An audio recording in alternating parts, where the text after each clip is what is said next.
अच्छा भैया, आप लोग के बीच में एक करेंट मैचर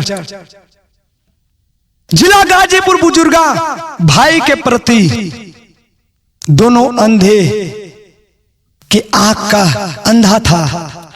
बड़ा भाई फरसे से गर्दन को काट देता है। यह कैसेट आप लोगों के बीच में बहुत जल्द आएगा और हमको आशा नहीं बल्कि पूरा विश्वास बाकी आप लोगों के जरूर पसंद आई। 4 लाइन का भूमिका लागल। कैसे मास्टर?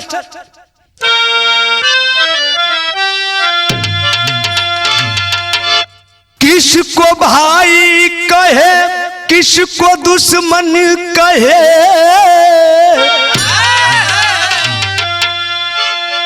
फर्क दोनों में अब तो बचा ही नहीं। लोभ ईर्ष्या में मानो डूबता जा रहा, बन गया बैरी भाई जस सगाई नहीं। धन दौलत को संचय किया जा रहा, अरे मौत बाद उसको भी ले जाती है। अरे कहते सुशील नयन खोल देखो जरा, सब यही पर रहेंगे धरे के धरे।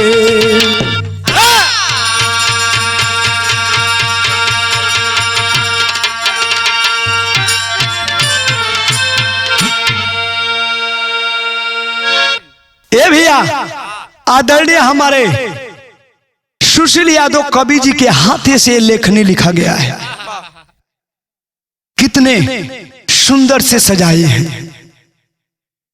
किसको भाई कहे किसको दुश्मन कहे, फर्क दोनों में अब तो बचा ही नहीं। लोभ ईर्ष्या में मानो डूबता जा रहा, बन गया बैरी भाई जस सगा ही नहीं। अरे धन दौलत को संचय किया जा रहा, मौत के बाद उसको भी ले जाने पड़े। बाहर कवि जी यही जैसे गजल का टुकड़ा लगा था मास्टर। कैसे?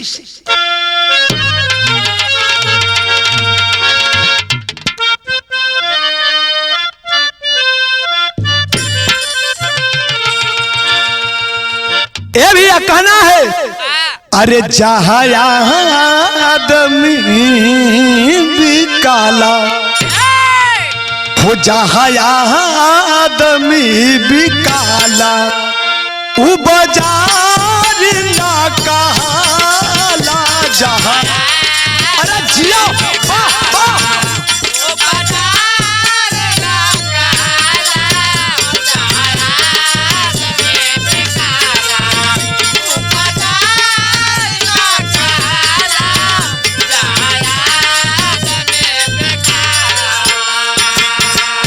लेकिन बिरहा में भाव हो का भाई के प्रति। कवि जी लिख रहे भाई के प्रति। मन में भरल नफरत, मन में भरल नफरत, इंसान ना कहला। मन में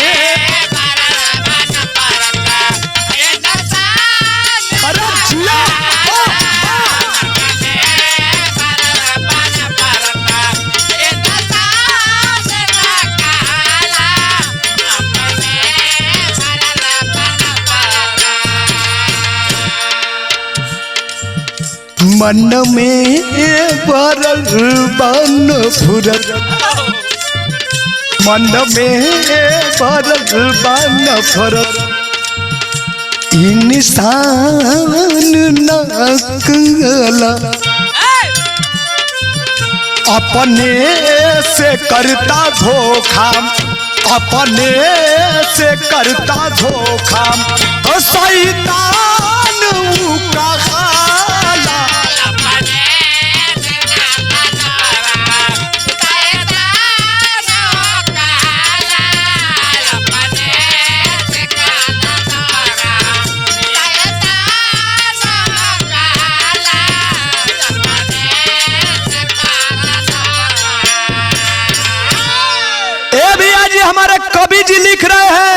जो अपनों से करता धोखा वो शैतान है कहाता।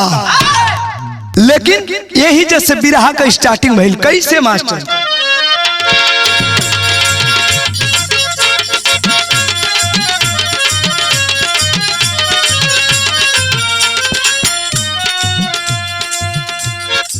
मानव से बदतर,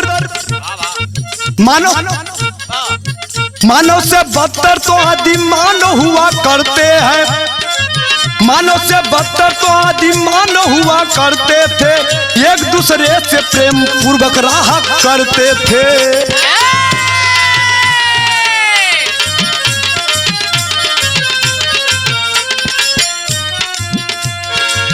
प्यार से मीठी छुरी भोंक रहा मानव है, प्यार से मीठी छुरी भोंक रहा मानव है, पराई धन के लिए बन गया वह दानव है।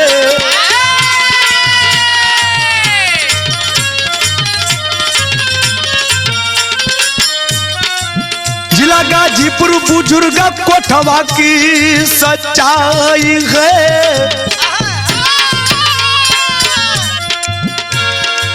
जिला गाजीपुर कोठवा की सच्चाई है, रूह का पाने वाली घटना आगे आई है।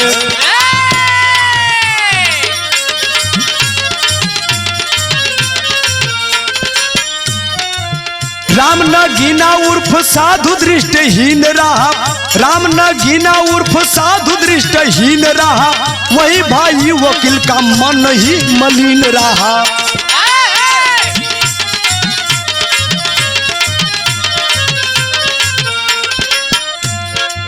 साधु यादव ने शादी अपनी ना रचाई है, साधु यादव अपनी शादी नहीं रचाए थे, भाई के लिए ही सारी दौलत बचाए थे।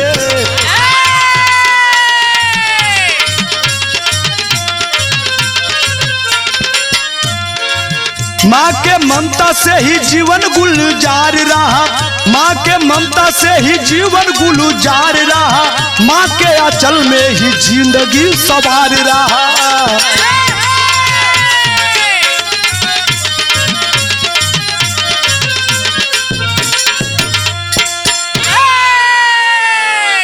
ए भैया जी हमारे कवि जी कह रहे, मानव से बदतर तो आदि मानव हुआ करते थे, और वह अपने में एक दूसरे से प्रेम से रहा करते थे। आज तो लोग मीठी बातें करके छुरी घोंप दे रहे हैं पीछे से। क्या कहा जाए, पराई धन के लिए क्या क्या नहीं किया जा रहा है। आज जहां भी घटना सुन रहे हो, एक बित्ते जमीन के लिए कत्ल हो जा रहा है। ये भी वैसे ही ठीक घटना जिला गाजीपुर बुजुर्गा कोठवा की ये सच्चाई है, सच घटना है और रूह कपा देने वाली घटना है। बतावल गई वही जो कर रहे वाला राम नगीना यादव उर्फ साधु दृष्टिहीन रहा, और साधु के जो बड़े भाई का नाम बतावल गल वकील यादव। साधु दोनों आंख के अंधे थे और उनके भाई के 4 बेटे थे, बताया गया बाबू। पेपर द्वारा प्रमाण मिलता है वकील के 4 बेटे थे, और जो साधु यादव थे दोनों आंख से दृष्टिहीन थे। अपनी शादी नहीं किए अपने भाई के लिए कि हमारा भाई हमारे दौलत का मालिक बनेगा, लेकिन माँ के ममता में जीवन अपना गुजार रहे हैं। कौन? साधु यादव गुजारत हूं। लेकिन एक दिन होत का एक लाइन बिरहा में तर्ज लाकर मास्टर,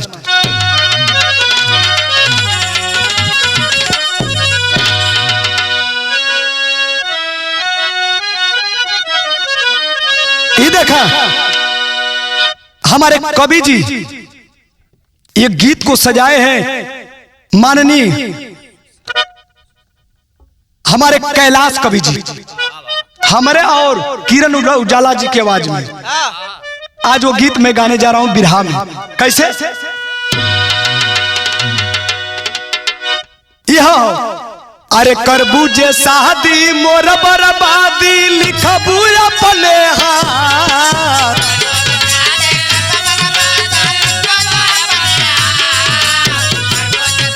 जिया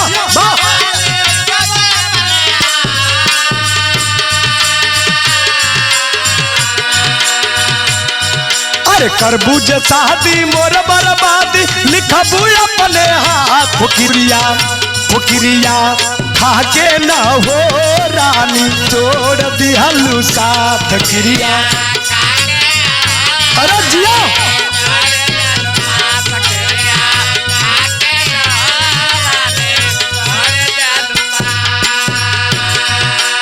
लेकिन विरहा में भाव हो, भाई के प्रति भाई क्या कर रहा है। अरे भाई भाई में प्यारा बढ़ल बा जरे पड़ोसिया।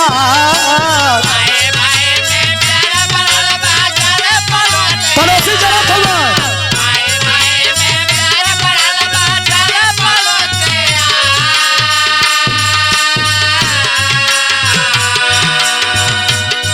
अरे भाई भाई में प्यारा बढ़ल बा जरे पड़ोसिया। सब चढ़ावे लगले हो, सब चढ़ावे लगले हो जाके साझे भी नुसार। सब चढ़ावे लगले हो जाके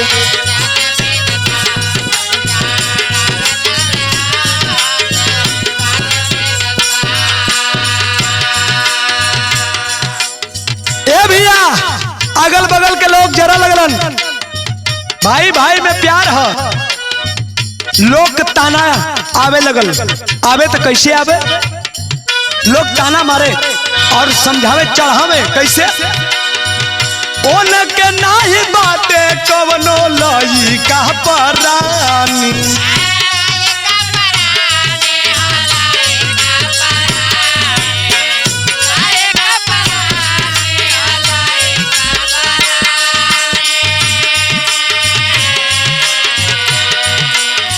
बेच दे अनहरा है जमीनिया पुरानी। अरे ओकरा लइका परानी ना हुआ।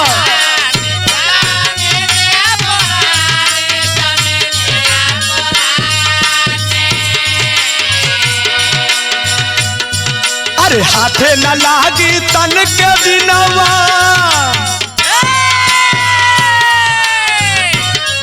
अरे हाथे न लागी तब ने दिनवा हो जाई बेकार।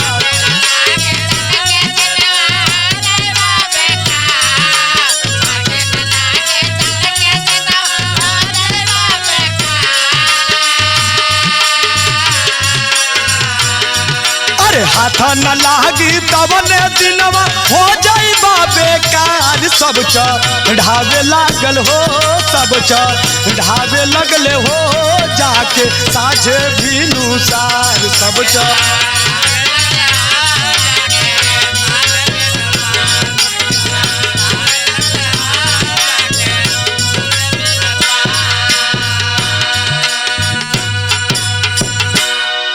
अरे वकील, अरे ओ अनहरा के कोनो लइका परानी ना हुआ, अगर कोनो उपाय ना करवा पूरा जमीन बेच देगा। ये भैया अगल बगल के लोग चढ़ावे लगलन, चढ़ावे लगलन। अब देखा धीरे धीरे जो बड़ा बेटा है वकील यादव, उसके मन में ये बात बेधने लगी। वाक्य में साथियों कहा गया है, अगर कोई बात अगर 3-4 लोग मिलकर कह देंगे तो अब उसको बात को आप लेकर चिंतित हो जाएंगे। ठीक उसी तरह वकील चिंतित होने लगा और उसके पेट में बेधने लगे बात। कैसे तर्ज लागल मास्टर।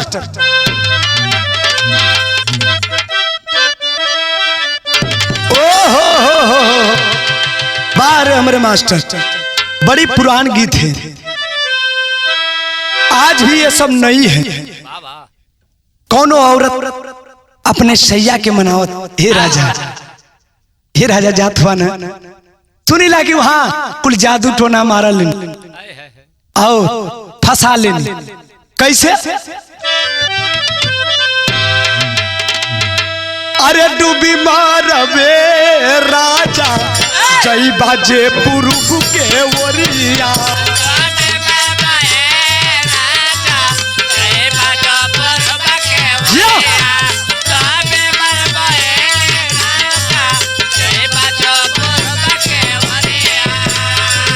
जादुआ चला के मतिया जादुआ चला के मतिया मारली है राजा तू भी मारबे राजा जई बाजे पूर्व के ओरिया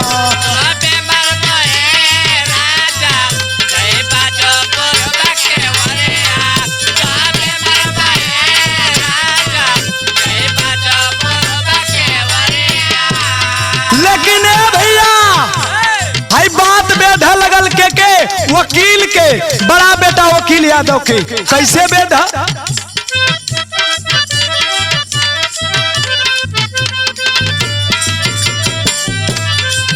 बेधे लागल हो बतिया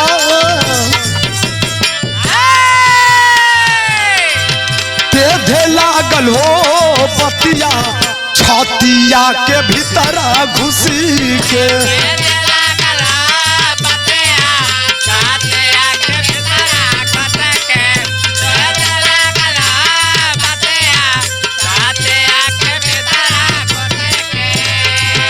ऊपरा से मेहना सुनावे ऊपरा से मेहना सुनावे अब रतिया बस के बेधे लागल हो बतिया छतिया के भीतर घुसी के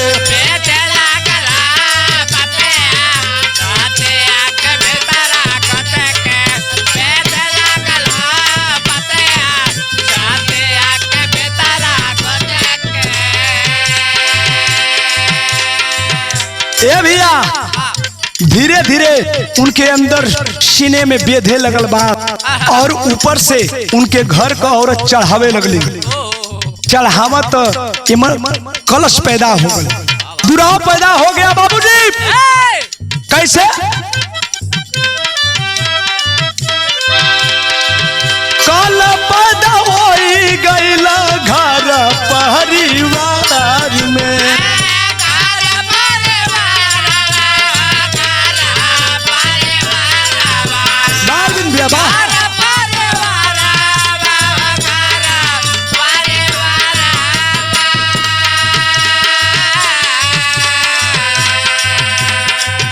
अनहरा देवा माई करेली दुलार से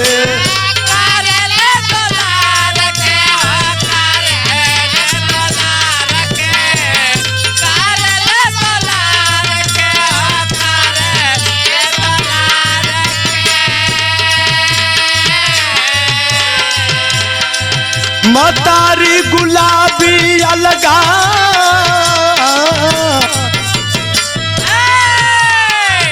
मतारी गुलाबी अलगा रहे लगल रच के भैया बेधे लागल हो बतिया छतिया में घुस के अंदर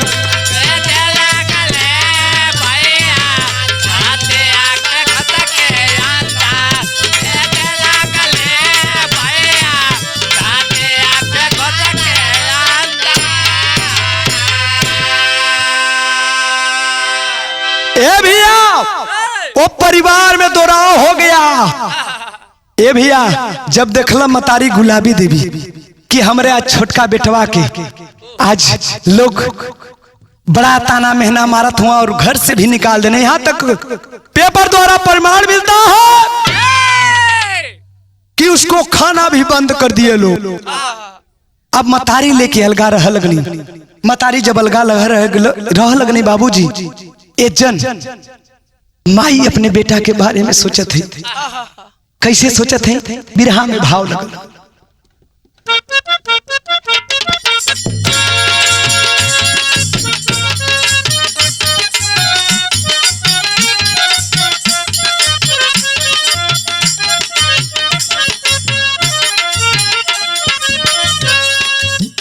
हमरे गांव के माता बहन लोग जब चढ़ावा जानी गंगा मैया के चढ़ावे चुनरी नारियल लेके एक गीत के बड़ा लहाय के गावन कैसे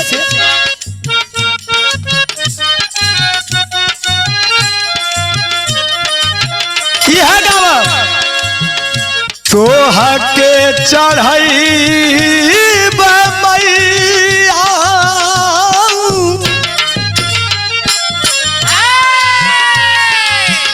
तोहा के चढ़ाई मैया नारियल चुनारिया वो की गंगा जी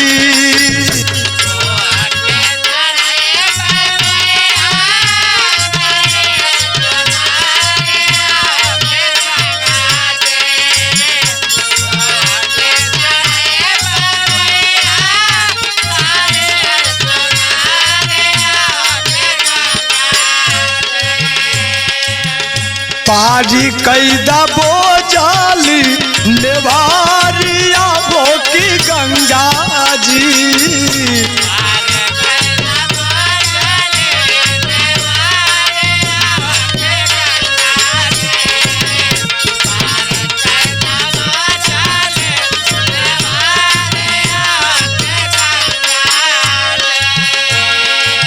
लेकिन बाहर है साधु आज माई सोचा थी अपने बेटवा के प्रति कहो माई आज साधु यादव कहो तो समझाओ तो कारे माई हम तो बचपन से अदना रही रे माई आज हमके यहाँ तक लोग खाना ना देते हो अपन भाई हो के खाना ना देते हो का सोच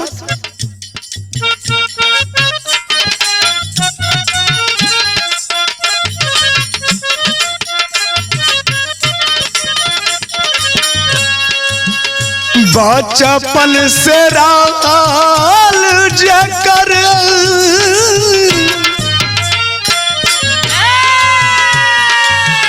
बचपन से राल जकर जीवन में अनहारिया हो मयरिया हमारी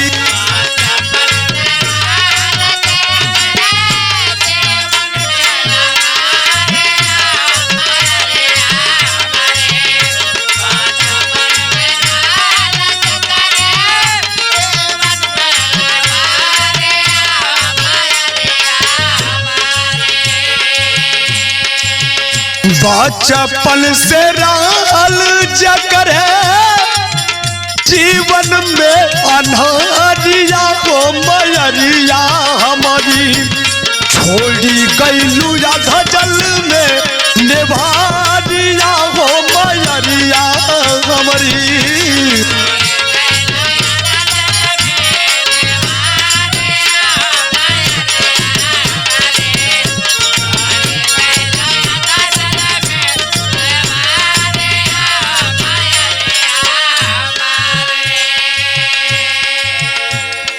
ए भैया बचपन से रहलू हमरे जीवन के नरिया में माई जोड़ी रहलू रे माई ए भैया जी माई के पेट में अचानक दर्द भल गुलाबी देवी इस दुनिया को छोड़कर चल देती है बस साधु यादव माई के छतिया पर अपन सर पटक पटक के रोवत हुआ और कह रहल बाण का कहे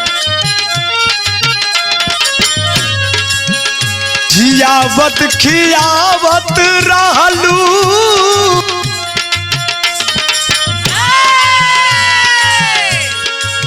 जियावत खियावत रहलू तू नहू पगारिया हो मयरिया हमारी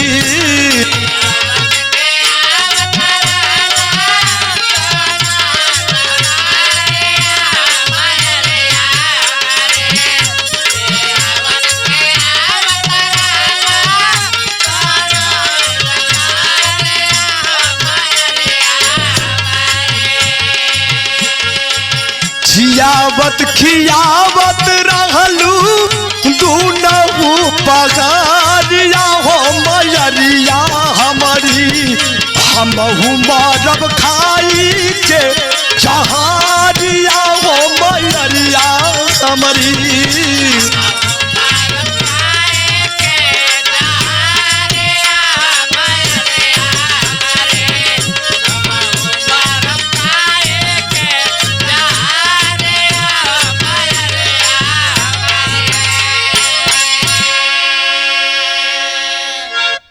भैया समय बीत रहल बा। माँ अपने छोटे बेटे जो दोनों आंख दृष्टिहीन था साधु को लेकर अलगा रहने लगी।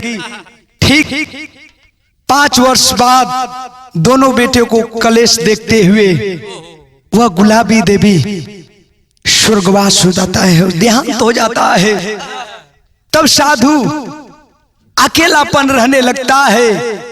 ठीक उसी गांव का रहने वाला बताया गया बाबूजी पिंटू चक्की वाला सामने आता है और अपने शरण देता है। तब जो शरण देते हुआ तेजे टेरी में लिखे के पढ़ल कैसे।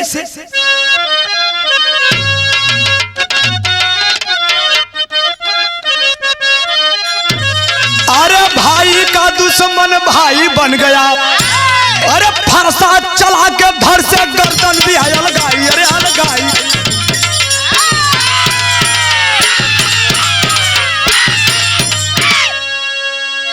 ए भैया भाई का दुश्मन भाई बन गया, फरसा चला के धर से गर्दन दिया लगाई। ए भैया कुछ वर्ष बीतल, वकील यादव के रहना गल। वकील यादव और उनके चारों बेटे प्लान बनाते हैं। प्लान बनाते हैं कैसे बनाते हैं लिखे के पड़ा बिरहा में भाव हो।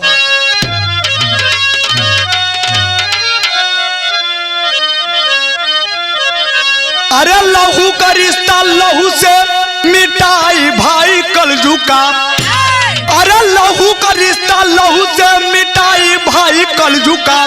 अरे जमी के चलते बनल बा कसाई भाई कलजू का।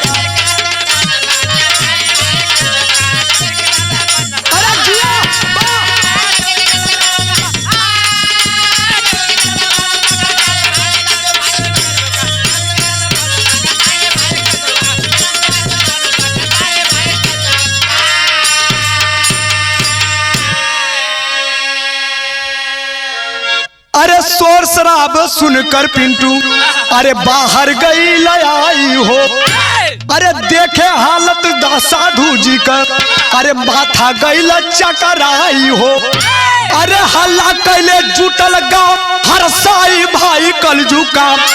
अरे सरपंच के दिहले तुरंत बोलाई भाई कलजू का।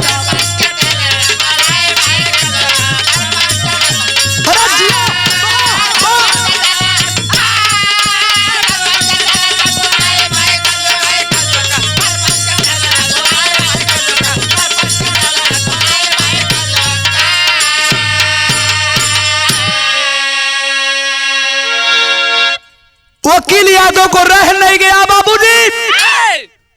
पिंटू चक्की वाला जब शरण देता है, अब ये लोग योजना बनाने लगे। वकील यादव और उनके चारों बेटों मिलकर योजना कैसे बनाते हैं। रात में आधी रात जो 3 बजे खड़ी अंधेरे में फरसा लेकर चलते हैं बाबूजी, और देखते हैं कि ठीक वह अनहरा बैठा है, सोया है, पलंग पे सोया है। और जाते हैं बाबूजी, चारों बेटे हाथ गोड़ पैर को पकड़ लेते हैं और वकील यादव फरसा से मारता है इसी गर्दन पे। हे बाबू गर्दनिया कट के अलग हो गई लो, छपटियात हो आवाज निकलत ना। तब तक पिंटू यादव की जो है कि खुल जाती है आग, शोर मचा दिया। शोर मचौलन, सरपंच भी आ गिलन। ये लोग का हुआ का लिखे के पड़ल बिरहा में भाव हो।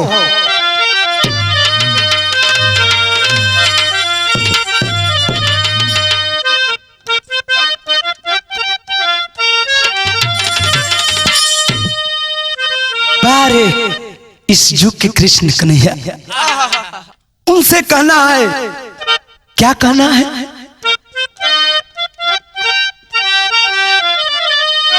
अरे पाप वाला गाड़ा बोरी, अरे जाला आदमी का भैया।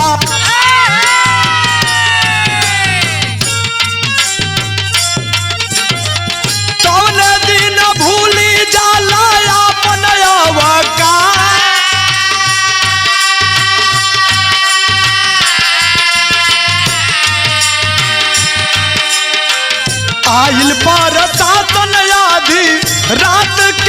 बहरिया भैया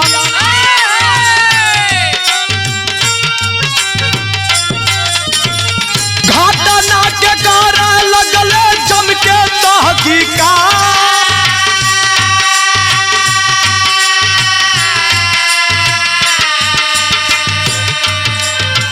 पिंटू बतावले तब सागरी हलतिया भैया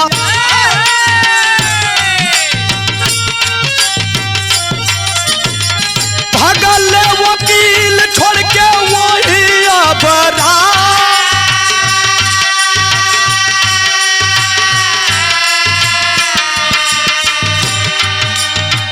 कोतवाल दीन दयाल कैले करवैया भैया करके मारे संदीप बोला सागरो बेटा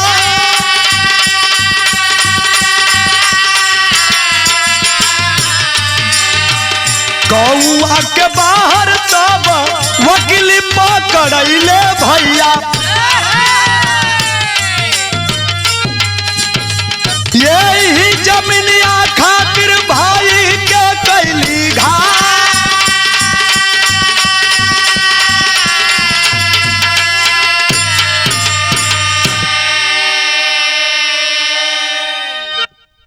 ए भैया जब आदमी का पाप वाला घड़ा भर जाला तो के कुछ ना सुझेला।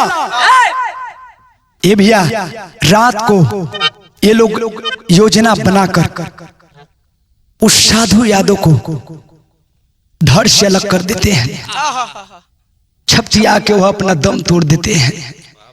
अब देखा उसी रात को पिंटू जो है किशोर मचाया और प्रशासन आ गई। प्रशासन खोजने लगी। खोजने के बाद पता चला किसी कुएं में फरसे को फेंके थे। हे बाबूजी फरसवा में खून से लपटा हुआ था।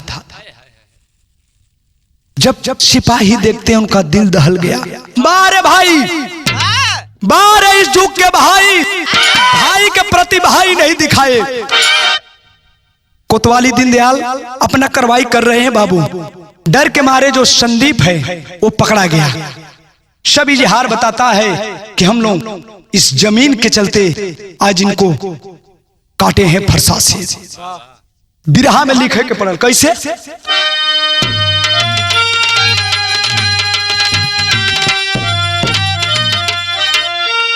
अरे आपन हो के आपन, अरे आपन हो के आपन हो गईला बेगाना मितवा। अरे बच्चे रहा भैया बाउर बजवाना मितवा।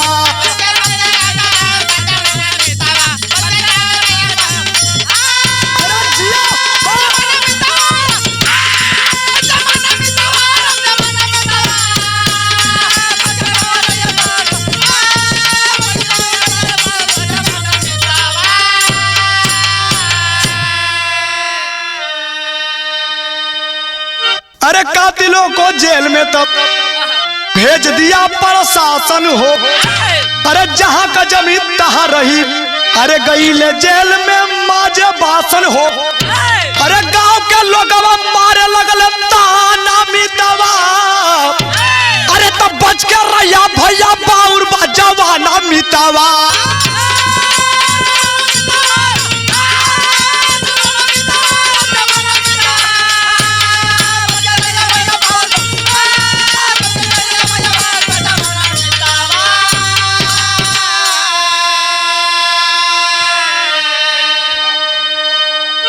ए भैया प्रशासन जो घर के आदमी थे सभी को जेल में डाल दिए और यहां तक पेपर द्वारा प्रमाण मिला जो घर की औरत थी जो चढ़ा रही थी उन लोग को भी जेल में बंद कर दिया गया और उन लोग को बासन बजवाने लगे।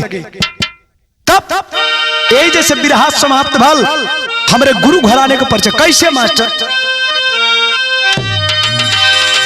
अरे गुरु बिहारी गुरु रमन छिपौले पापना छिपी हाथ। अरे विमल चंद्रिका प्यारे लाल अरे तोहसे पहले आके उगी हाथ। अरे भाई का दुश्मन भाई बन गया। अरे छोटू सुशील कवि के भाई का दुश्मन भाई बन गया।